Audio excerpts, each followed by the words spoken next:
Good morning students. आज अपन Mahatma Gandhi college की तरफ से ऑनलाइन यूट्यूब क्लासेस के अंदर जो अपना हेल्थ असेसमेंट चल रहा था कंटिन्यू, उसमें जो टर्मिनोलॉजी कल अपन ने जो purpose of the health assessment पढ़ा था कि अपन हेल्थ असेसमेंट क्यों करते हैं, यानी पूरी हेल्थ सिचुएशन को जानने के लिए, पेशेंट की हेल्थ कंडीशन को जानने के लिए अच्छी तरीके से हेल्थ असेसमेंट करना जरूरी है। आज अपन उससे संबंधित जो वर्ड है, टर्मिनोलॉजी हेल्थ असेसमेंट के अंदर जो अपन वर्ड काम में लेते हैं या जो उसकी जो अपन फॉर्मूला बनाते हैं, तो उसमें कौन कौन से शब्द अपन काम में लेते हैं जिसका अपने को ध्यान में रहना या नॉलेज होना बहुत जरूरी है। तो जो terminology of the health assessment से संबंधित है वो सबसे पहले है डायग्नोसिस। देखो बहुत इंपॉर्टेंट वर्ड है डायग्नोसिस। बड़े बड़े लोगों को इसका पता नहीं होता, जो नर्सिंग कंप्लीट कर चुके हैं उसको डायग्नोसिस का पता नहीं होता कि डायग्नोसिस क्या चीज़ होती है। यानी वो अपने किसी भी पेशेंट की फाइल दे के और इसके बारे में क्लियरिफिकेशन नहीं दे सकते कि डायग्नोसिस क्या होता है। आज अपन उसके ऊपर चर्चा करेंगे कि डायग्नोसिस किसको बोलते हैं। देखो अपन कई बार जांच करवाते हैं लैब के अंदर, तो उसमें बोलते हैं कि भैया आपके कौन कौन से डायग्नोसिस हैं। फिर अपने को कोई पूछते हैं कि भैया आपका डायग्नोसिस क्या है, तो आप बता देते हो कि भाई साहब मेरा तो एक्सरे है डायग्नोसिस, या मेरी तो आज ब्लड की जांच करवाई वो डायग्नोसिस है।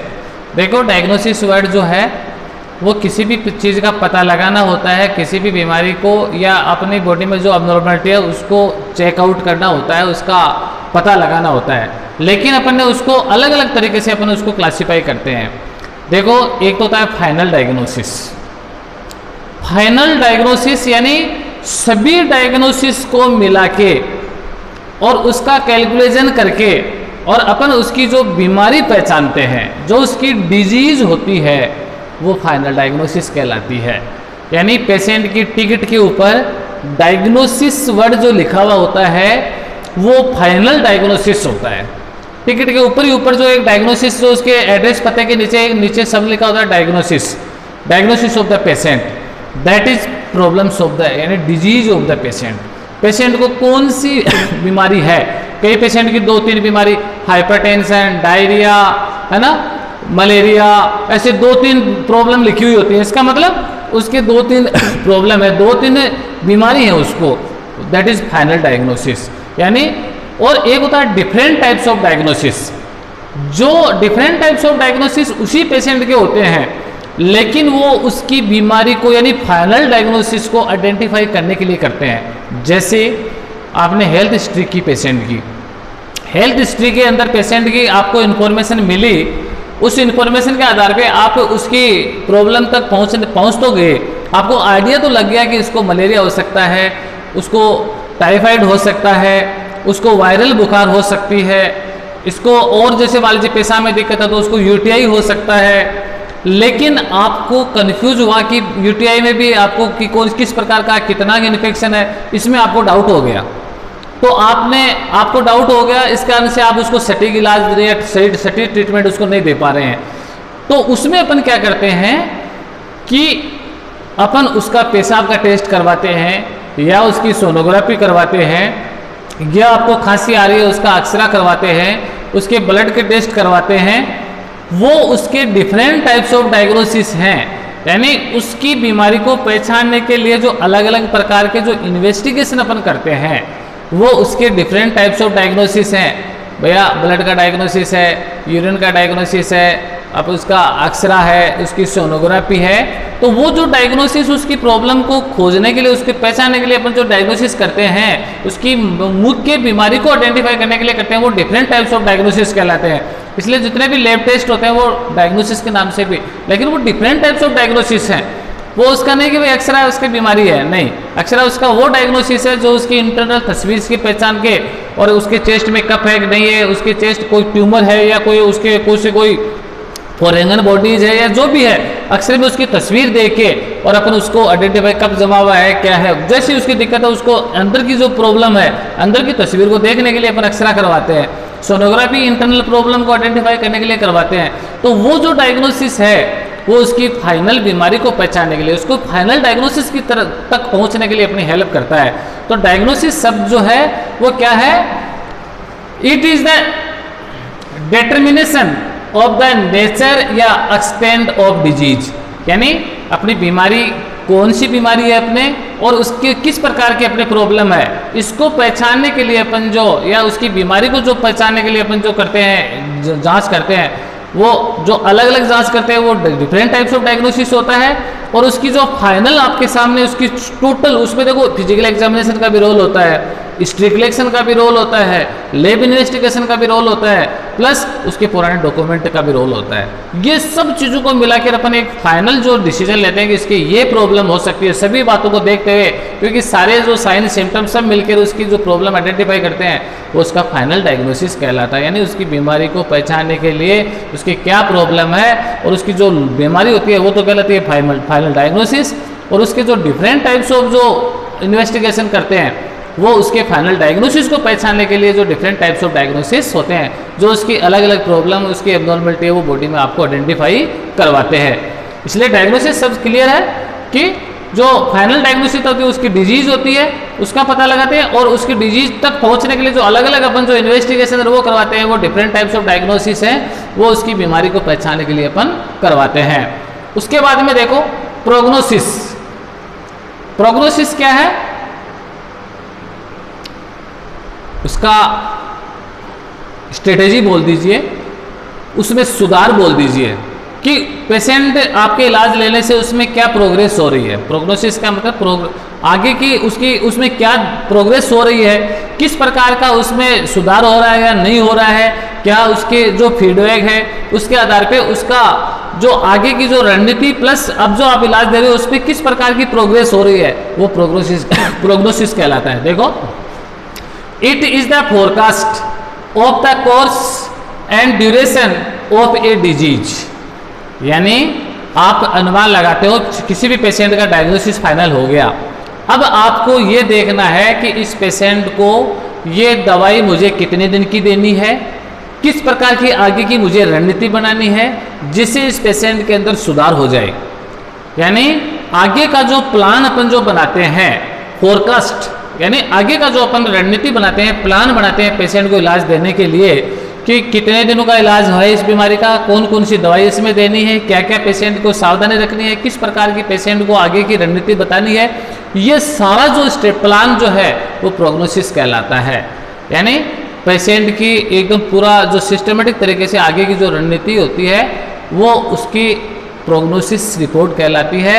और फिर वापस जो उसका फीडबैक अपन लेके और उसमें जो चेंज करते हैं वो उसी के आधार पे करते हैं कि भाई जैसे 10 दिन का आपने ट्रीटमेंट दिया, आपने 10 दिन का प्लान बनाया, या किसी पेशेंट को एडमिट किया कि भाई इतने दिन तक इसका ये कोर्स चलेगा, वो क्या है? प्रोग्नोसिस है, यानी अपना प्रोग्राम है, वो प्रोग्नोसिस कहलाता है। थर्ड जो है वो है aetiology. Aetiology, it is the science of the cause of the disease, बीमारी होने के कारण का पता जो होता है, बीमारी होने के जो कारण होते हैं उसकी ईटियोलॉजी होती है। ये बहुत इंपॉर्टेंट वर्ड है ईटियोलॉजी। बीमारी होने के क्या क्या कारण हैं, कौन सी बीमारी किस कारण से होती है, वो उसकी ईटियोलॉजी कहलाती है। या इस व्यक्ति को ये बीमारी क्यों हुई है, वो उसकी ईटियोलॉजी कहलाती है। किसी इन्फेक्शन, जैसे मान लीजिए अपने स्वाइन फ्लू मान लीजिए, या अपने जैसे कोरोना मान लीजिए, तो इसके कोज क्या है, इसकी ईटियोलॉजी क्या है, कोज ऑफ द कोरोना। तो उस किसी भी इन्फेक्टेड पर्सन के संपर्क में आ जाते हैं, या किसी भी इन्फेक्टेड पर्सन का सामान काम में लेंगे उसके संपर्क में आ जाते हैं, या इसका जो पॉजिटिव ऑर्गन्स है वो कौन सा है, तो उसको ये इसकी ईटियोलॉजी, यानी किसी भी बीमारी को फैलाने वाले जो कोज होते हैं वो उसकी ईटियोलॉजी कहलाती है। उसके बाद में है pathology. Aetiology, pathology, the study disease process, यानी पैथोलॉजी का मतलब रोग, यानी ये बीमारी की, कोई भी बीमारी के बारे में उसकी जो डिटेल स्टडी, उसके जो फैलने की जो स्टडी अपन करते हैं, disease of study of the disease, किसी भी बीमारी के फैलने की जो अपन स्टडी करते हैं वो उसकी पैथोलॉजी कहलाती है। यानी जो बीमारी है उसका कौन सा क्या कारण है, किस कारण से वो फैली है, कौन सा इसका पॉजिटिव ऑर्गेनिजम्स है, वो उसकी जो डिटेल जो स्टडी है, study of the disease called pathology. देखो इसमें ये दिया है कि द स्टडी ऑफ डिजीज, यानी वो साइंस जिसके अंदर अपन बीमारियों की अलग अलग जो स्टडी करते हैं, अलग अलग बीमारी के बारे में जो अपन उसका जो पॉजिटिव ऑर्गेनिज्म मान लीजिए, उसके फैलने के कारण मान लीजिए, वो क्या कहलाती है, उसकी पैथोलॉजी कहलाती है। और ईटियोलॉजी उसका कारण, वो बीमारी किस कारण से फैली है, वो उसकी ईटियोलॉजी कहलाती है। उसके बाद में है दो चीज़ है, देखो साइन और सिम्टम्स, बहुत इंपॉर्टेंट, साइन और सिम्टम्स, यानी इस बीमारी के साइन और सिम्टम्स क्या है। साइन का मतलब होता है चिन्ह, जिसको अपन देख सकते हैं, आंखों से देख सकते हैं, टच करके पता लगा सकते हैं, यानी वो सारे के सारे चिन्ह जो बिना पेशेंट के पूछे बगैर अपन लेते हैं, जैसे बीपी टीपीआर लेना, उसके साइन है, पेशेंट गर्म है ठंडा है, पेशेंट की बीपी कितनी है, पेशेंट की पल्स रेट कितनी है, तो वो अपन बिना किसी पेशेंट के बातचीत किए हुए अपन उसकी चेक करते हैं अलग अलग इंस्ट्रूमेंट से, दैट इज साइन। पेशेंट का कलर कैसा है, पेशेंट की लुकिंग कैसी है, पेशेंट की बॉडी जो लैंग्वेज है वो किस प्रकार की है, ये सारे के सारे, यानी जिसको अपन सीइंग, देख के, सुन के, सूंघ के, टच करके अपन पता लगा सकते हैं, यानी अपने सेंसरी ऑर्गन्स के द्वारा, अपन अपने अंडरस्टैंडिंग के द्वारा उसको जब आइडेंटिफाई कर सकते हैं, वो साइन कहलाते हैं, जो दिखाई देते हैं। जैसे पेशेंट का कलर आपको दिखाई देता है, पेशेंट की जो बॉडी साइज है वो आपको दिखाई देती है, उसके देखने से आपको जो इन्फॉर्मेशन पेशेंट की मिलती है, उसके आधार पर अपन उसकी प्रॉब्लम को पहचानते हैं। या अपने को टच करने से गर्म ठंडा उसका पता चलता है, हार्ड है सॉफ्ट है उसका अपने को पता चलता है। या अपने को सूंघने से, जैसे उसमें किस प्रकार की सुगंध आ रही है, उससे अपने को उसकी जो पता चलता है, जैसे मवाद है उसमें दुर्गंध आती है, पेशेंट की साफ सफाई, पर्सनल हाइजीन अच्छा नहीं है तो उसमें बदबू आती है पसीने की, तो अपन कहते हैं यार तेरी साफ सफाई अच्छी नहीं, उसके कारण आपको बीमारी हो सकती है। किस प्रकार की उसके जो बदबू आ रही है, किस प्रकार की उसमें स्मेल आ रही है, उसका डायग्नोसिस कर सकते हैं। तो अपन देख के, सुन के, सूंघ के, टच करके अपन जो इन्फॉर्मेशन लेते हैं, यानी साइंस, जो चिन्ह लक्षण आपको दिखाई दे रहे हैं, जो देख सकते हैं आप, उसको टच कर सकते हैं, अनुभव कर सकते हैं सेंसरी ऑर्गन्स के द्वारा, वो तो कहलाते हैं साइन। और सिम्टम क्या होते हैं, सिम्टम वो हैं जिसको अपन बिना पेशेंट के अपन उसको नहीं ले सकते, बिना पेशेंट के अपन उसको आइडेंटिफाई नहीं कर सकते। जैसे सिर दर्द हो रहा है, अब उल्टी होती हुई दिखाई देती है, साइन है, लेकिन जी घबरा रहा है, वो पेशेंट अपनी फीलिंग्स बताता है। हेडेक हो रहा है, पेशेंट अपनी फीलिंग बता रहा है। मन अच्छा नहीं है, वो फीलिंग्स है।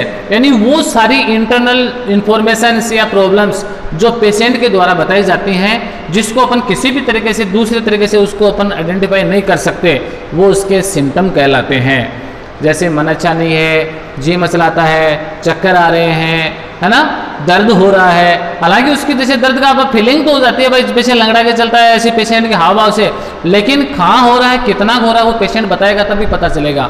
तो मोटे तौर पे कहने का मतलब है, साइन तो वो होते हैं जिसको अपन देख के, सूंघ के, टच करके, इससे अपन आइडेंटिफाई करते हैं। और सिम्टम वो होते हैं जो पेशेंट अपने लक्षण बताता है, लक्षणों के आधार पे पेशेंट के द्वारा ही वो बताए जाते हैं, किसी दूसरी चीज़ से अपन उसको आइडेंटिफाई नहीं कर सकते। एग्जाम्पल के तौर पर जैसे चक्कर आना, गिडीनेस है, वॉमिटिंग, वो नोजिया है, पेन है ना, मूड अच्छा नहीं है, ये सब क्या है, ये सब सिम्टम्स हैं। तो साइन और सिम्टम्स दोनों चीज़ें हैं, वो मिलकर अपन किसी भी पेशेंट की प्रॉब्लम को आइडेंटिफाई करने में अपनी बहुत बड़ी हेल्प करते हैं। तो हर बीमारी में पेशेंट के साइन और सिम्टम्स अपन चेक करते हैं। उसके बाद में है कॉम्प्लिकेशन, जटिलता। कॉम्प्लिकेशन देखो दो चीज़ होती है, एक तो होता है साइड इफेक्ट और एक होता है कॉम्प्लिकेशन। अपन बोलते हैं ना ये मामला कॉम्प्लिकेटेड हो गया। कॉम्प्लिकेशन जटिलता होती है।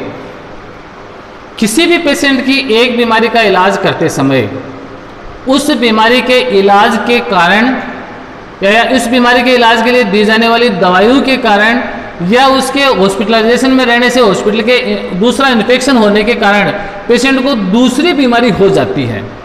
समझना इस बात को कि किसी भी पेशेंट के एक बीमारी का इलाज करते समय उस बीमारी के द्वारा, उस बीमारी के ठीक होने के लिए लिया जाने वाला इलाज से या उसके दौरान किसी दूसरे व्यक्ति के संपर्क में आने, अब अपन हॉस्पिटल में भर्ती क्यों है, उस वो बीमारी हुई तभी तो भर्ती हुई है, लेकिन भर्ती होने से अपन मलेरिया को लेके भर्ती हुए थे, लेकिन अपन टीबी के पेशेंट के संपर्क में आ गए, टीबी के पेशेंट के इंस्ट्रूमेंट से अपना काम किया और उससे अपने को टीबी और हो गई, अपन कॉम्प्लिकेटेड हो गए।